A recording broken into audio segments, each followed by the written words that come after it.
Cannabis Health Radio. I'm Ian Jessup. Corey Elland is away today. The world's oldest woman, who passed away at the ripe old age of 125, gave credit for her longevity to daily use of cannabis and palm leaf wine, which is common in her native India. As the stigma against cannabis is slowly being eroded, more and more seniors are using cannabis to supplement or replace prescription drugs. Today we're talking to a man whose elderly mother takes cannabis and is better for it.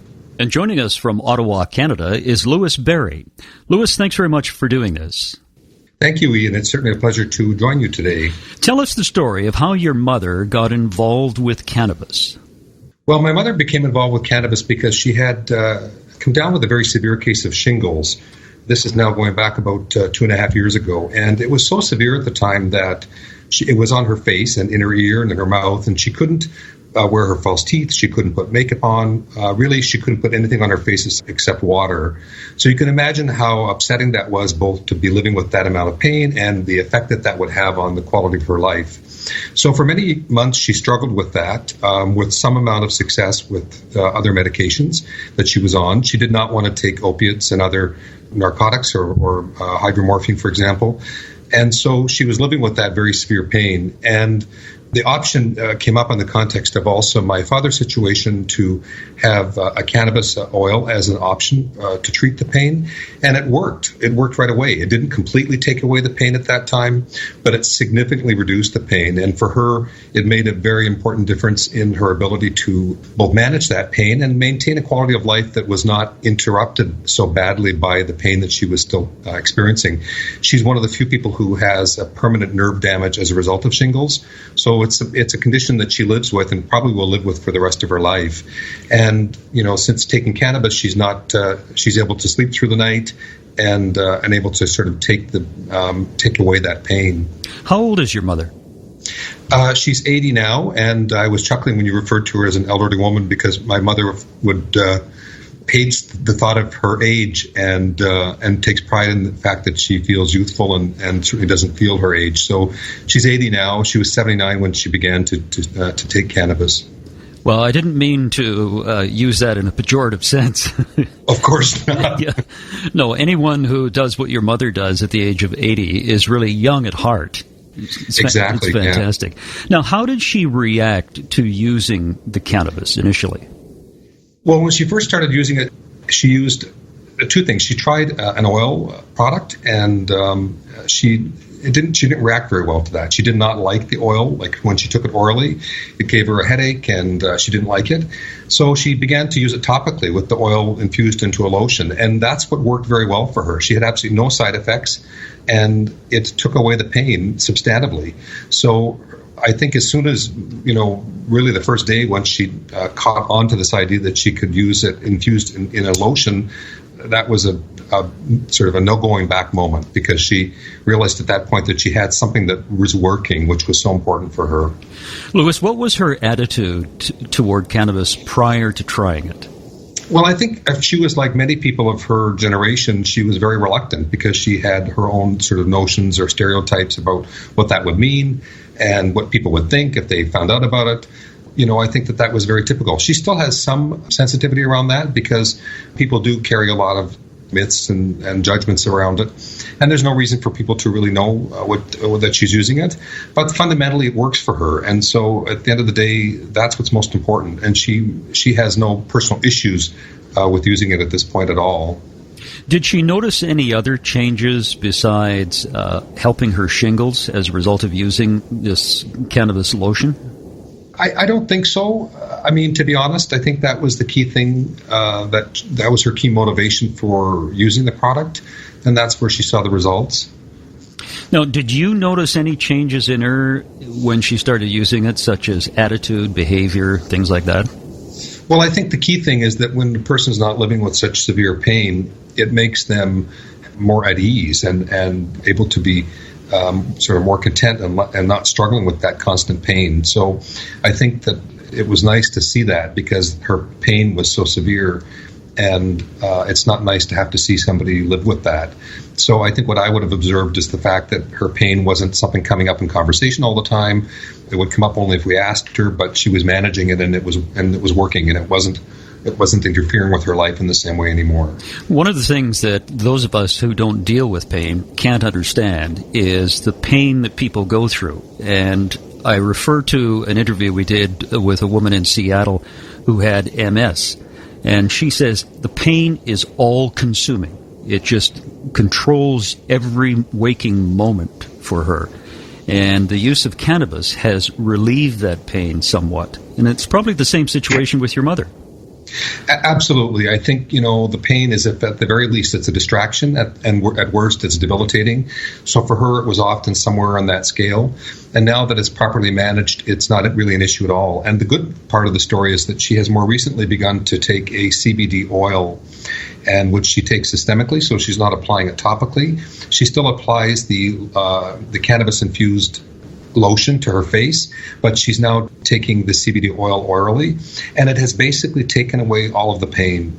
So, which is remarkable, because she's now no longer taking Advil and Tylenol. She supplements with the lotion, and she still has some medication, that's important because of her shingles condition. But basically, since she's now on a proper dosage of CBD oil systemically, the pain is basically gone, and she's not losing sleep anymore. She's not having to take painkillers in the middle of the night, except on an exceptional basis. And she tops off with the cannabis, the THC-infused lotion, as she needs to. And the two of them together have worked beautifully. And the nice thing is that she's not had to live with the pain, and she's not had to make the decision to take opiates or some other form of medication that would carry all sorts of other risks and side effects. Was she on other medications prior to taking cannabis? For pain, yes. She's tried a number of different medications that were prescribed by her doctor, none of which were effective in dealing with them. Now, some of the medications were covered by her health insurance, some were not. So, it was frustrating because she was having to try these different medications and not getting proper relief. So now the fact that she's got basically total relief from her pain, given that she's using the combination now of the CBD oil and the THC-infused lotion, it's not an issue anymore. Of course, she has to still now pay for the CBD oil, so that's not inexpensive for some people, but it's well worth it because the pain's gone. What would the CBD oil cost in Ottawa? Well, I think the CBD oil from the supplier that the licensed producer she obtains it from is about $95 a bottle, and for 40 milliliters, and depending upon how much one requires, you could be using anywhere between 1 and 4 bottles a month. So, it could be hundreds of dollars a month. Now, for her, she's lucky that a fairly low amount works, and so, it probably will end up costing her about $100 a month, and that's well worth it. When she started to get relief by using cannabis, did she say to you, Louis, why didn't I take this earlier? I have to say honestly, no, because she wasn't aware of it, and we weren't aware of it, but she was just happy to have it. And I think had she known it was around, or had she declined the option to take that for a year and not been open to it, she would have regretted it. But she was very receptive when I suggested it to her. I think it took a half hour to convince her to consider it, because when you lived with extreme pain, you'll do almost anything to try to address it. Try to escape it. That's right. Now, you have to tell me the story about your mother skydiving. Yeah, so, well, I think, one of the things about my mother is that she's a very adventuresome lady, and after the passing of my father about a year and a half ago, she sort of embarked on some new adventures, and with each of her grandchildren, she's wanting to do some special activities. So this past July, she went skydiving with my daughter, who's 19, and it was tandem skydiving outside of Ottawa. So they did a 13,000-foot tandem jump. We got the package where it was all videotaped and put it on Facebook, and it's gone viral with almost 10,000 views. So it's really, I think, a testament to how people who want to be vibrant and vital and healthy in their life and active in whatever way is important to them, that, cannabis is one of the possibilities to help them with that. And for her, that's some of these adventures that she wants to do with her kids, her grandkids, For somebody else, it might be something, a different kind of adventure. But certainly she's got that spirit of enthusiasm and is willing to do those kinds of things. I think we should post that, share that video of your mother, because it was marvelous to see a woman of her age, her young age, I should say. Tell her her young age. Yes. Skydiving, because, and one of the things I didn't quite get at the very end, I think she said, God, I was nervous going into the plane. Is that what she said? Well, she was nervous. It was hard to let go when the fellow she was with was wanting to jump out of the plane. It's hard to let go and actually jump out of the aircraft. She was great. She was, and she has a great attitude about things like that, and I think she's an inspiration for not just her family, but for many of her peers and for many young people as well, because she's got that sense of openness and excitement and willingness to try and do different things, and certainly it's something that we all admire and appreciate about her. Last year she did the edge walk at the CN Tower, so she did the walk outside the edge of the CN Tower where you climb out and hang over the edge, and that was her first adventure, and this year was her skydiving. So have you been skydiving yourself? I haven't been, no. My cowardly son, she's saying. No, she wanted me to go, but I thought, it was a kind of an experience for her and my daughter, and I'll have other opportunities. I have a few years behind her to catch up. Yeah, you do. Now, tell me about your father, who passed away about a year and a half ago, and was he using cannabis as well? So my father, as you say, passed away in April of 2016, and he had been ill for quite a number of months, and had been hospitalized in January, and he passed away at 88. So he was hospitalized after Christmas because he had fallen and re-injured his back. He had experienced a broken back about 35 years earlier. And so when he was hospitalized, he was dealing with a lot of pain from his back and a whole bunch of other issues because, of course, at that age, he had a history of heart disease and a form of cancer and a number of conditions. So when he was discharged to come home, he was palliative, and he wanted to die at home, and we wanted to be there and support him in doing so.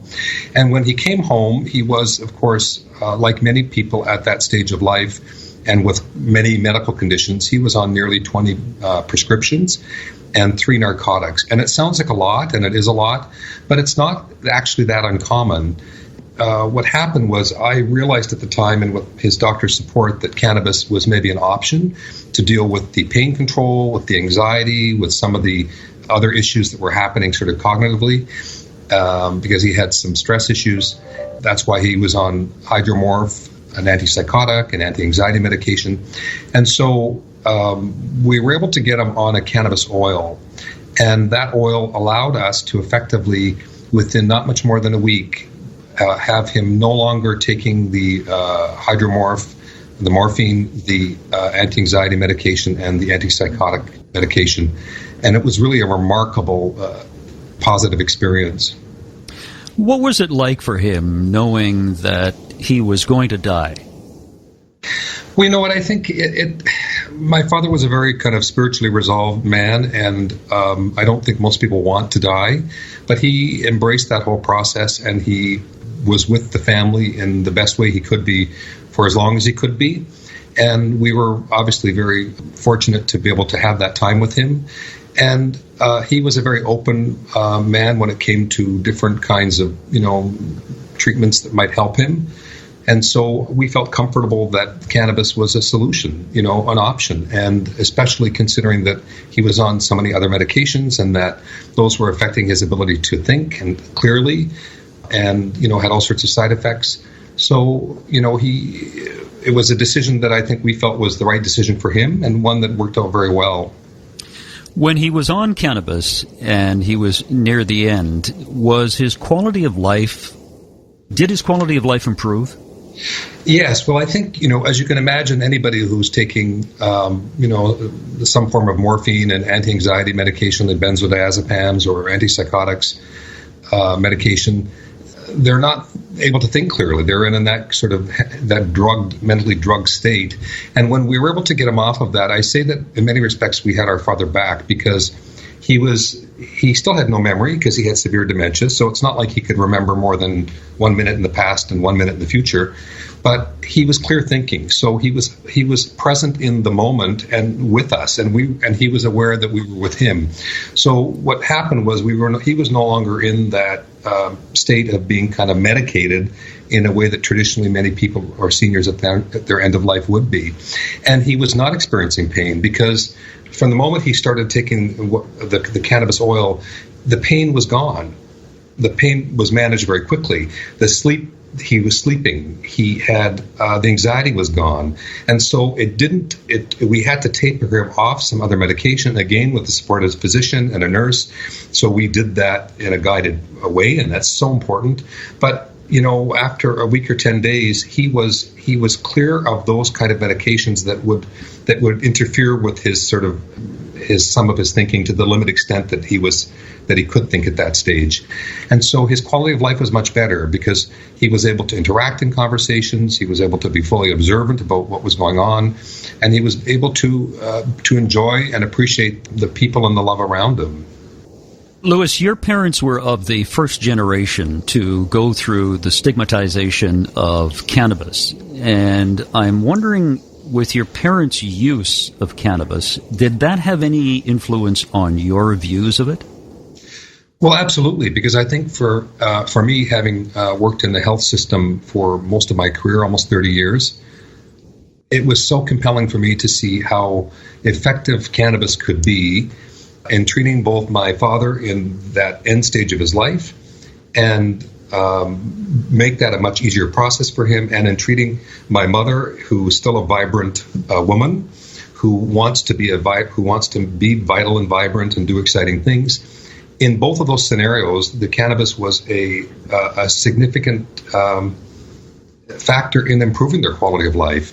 And so it was so convincing for me that I switched most of my consulting practice into the cannabis sector, because I thought there's really something here that as a health system and a medical community, that the medical community needs to recognize, that we have to get past our hang-ups about this, our myths and our preconceptions about it, and see that there's something very, very, potentially very, very useful for people that can fundamentally make people's lives better.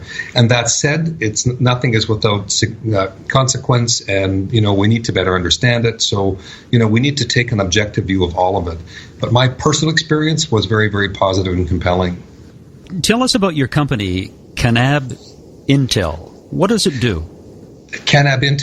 So I work with primarily with policymakers and businesses in the cannabis space and healthcare practitioners.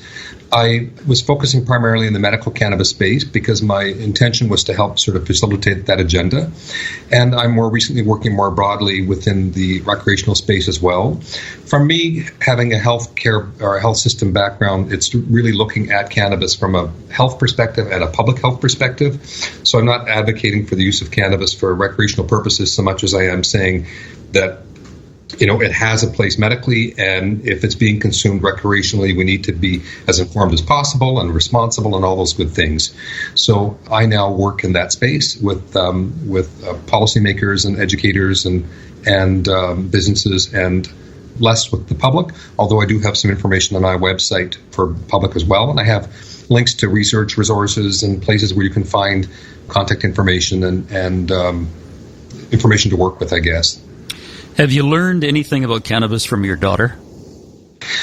Well, my 19-year-old daughter, I think, like many teenagers, is exposed to it, and I think it's. I'm not sure what I've learned from her per se. I think what has happened as a result of the experience with my parents is that the conversation has been opened up. The ability to have an open dialogue with her about what cannabis means for her as a young adult, and what its place might be from a medical perspective or recreationally at different stages of life. I think it's opened up that dialogue. My exposure has caused me to be any of the issues I had, or myths or preconceptions or hang-ups, to be neutralized. So I'm much more able to have those conversations in a balanced way, and I think in a properly informed way, and have those with her. Louis, you and I are the same generation, and I don't think there would be any difference in our opinion. My view of cannabis prior to interviewing Corey when I was in commercial radio My view of cannabis was that it was strictly from the recreation side. I didn't know that much about how cannabis can benefit us medically.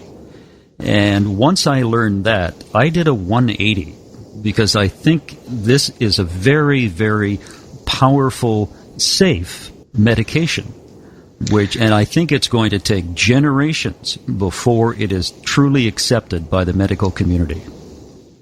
I absolutely 100% agree with you, and I think it will take many years and it will be decades as we continue to understand the absolute power and potential for cannabis as a medication. The science is just beginning. I mean, there's a lot of science now, but we're going to have exponentially more science within the next 5 and 10 years, and we're going to be doing things with cannabis that we've not imagined. Some of the research that's coming out now and the preclinical trials that show the potential effectiveness for treatment of stroke recovery and all sorts of areas that are hugely significant for people who've experienced severe trauma in their lives, and so there's a huge potential opportunity there, and certainly my eyes have been open to that, and I'm a very strong believer in that. And I think at the same time, we need to elevate the level of sort of solid understanding and facts across the board, because the flip side of this is there's a lot of people who will say cannabis has no side effects, it'll never hurt you, and in reality, that's not entirely true either. They'll say nobody ever died of cannabis. It depends how you think about it, but many people have been in car accidents because of cannabis and have died. And I know from my father that if you take too much cannabis, you can't stand up the next morning, and you could still fall and die because you were effectively stoned.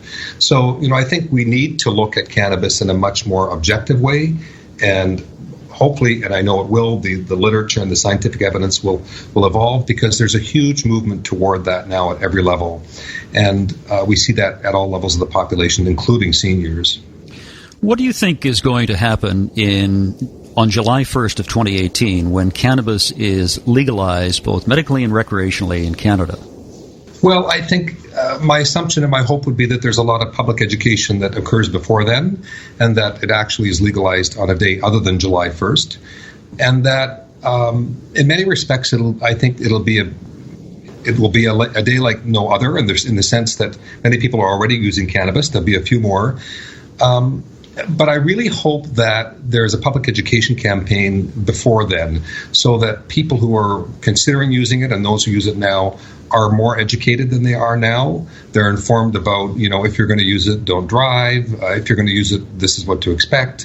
All those kinds of considerations, because truthfully, there's been very, very little really good public education concerning cannabis for the last number of decades. So I hope that come the date of legalization, that it will be on the heels of some really good public education, and that transition into a recreational legal regime or market will be one that will be not carrying with it a lot of negative consequences, whether it's people being stoned in the park and annoying their neighbors, or people getting into car accidents. And I think what we've seen in some jurisdictions is that where that public education didn't occur, there was a blip of sort of negative, not side effects, but negative consequences. I'm hoping that in Canada we can avoid that. Why do you say a day other than July 1st, which is Canada Day, which is the equivalent of July 4th in the United States? Why do you say a different day? I think that there's enough going on Canada Day. The last thing we would want to do is sort of introduce, a bunch of new cannabis smokers or existing cannabis smokers into the Canada Day parties across the country at Parliament Hill or across the country. Because I think when it is introduced, there's going to come with it a transition period for law enforcement and where can you consume and not consume, and where can you smoke and not smoke, and where can you vape and not vape, and where can you use so all those kinds of things. And I think that transition period is going to be a bit bumpy, and it's better to occur separate from what is already a major public event. So my personal, advice, if I were advising policymakers, would be to do it before or after July 1st. Louis, your background is in healthcare, and one of the things that I've noticed in talking to experts in this field is that the doctors and the medical professionals in the healthcare industry are really ignorant of the use of cannabis, totally ignorant. And some of them are very resistant to its use. What's your view? Absolutely. And I think that's understandable, but I don't think it's excusable. to be quite frank about it. I think that on one hand, I appreciate that there needs to be, traditional scientific support and all those kinds of things, and we know that we don't have enough of that, and so I get that cannabis doesn't fit neatly into the existing kind of evidence paradigm that underpins established medical practice. Having said that, the potential to help people like my mother or my father is so significant, or the potential to help people like children who are having seizures, multiple or hundreds of seizures a day, is so significant that my personal view is that it's irresponsible or unethical for physicians not to consider enabling patients to use or consider cannabis as a medical treatment. So if they're not personally comfortable prescribing, and I get that they would not be, because until even now there aren't really well-established guidelines around prescribing, but increasingly there are. At this stage, there's more and more cannabinoid practices or cannabis clinics where there are specialists, and in most major centers it's possible for physicians to make those referrals. And I think it's really incumbent upon all physicians to challenge their own beliefs and to say, okay, I know I was never taught about the endocannabinoid system when I went to medical school 30 years ago, but I can't deny this potential solution to my patients. And that's the challenge that I put forth on a regular basis to the people in the healthcare system, including physicians that I come into contact with. It's important to be able to improve the quality of life for Canadians and for patients and people. Now, your mother, does she share her cannabis use with others?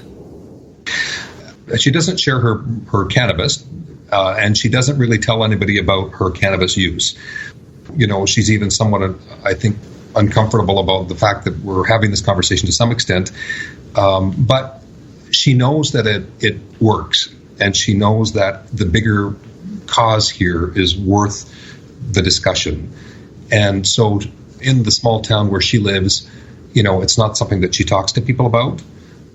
There's no need for her to talk to people about it. She has no duty to explain that to anybody or to justify her choices.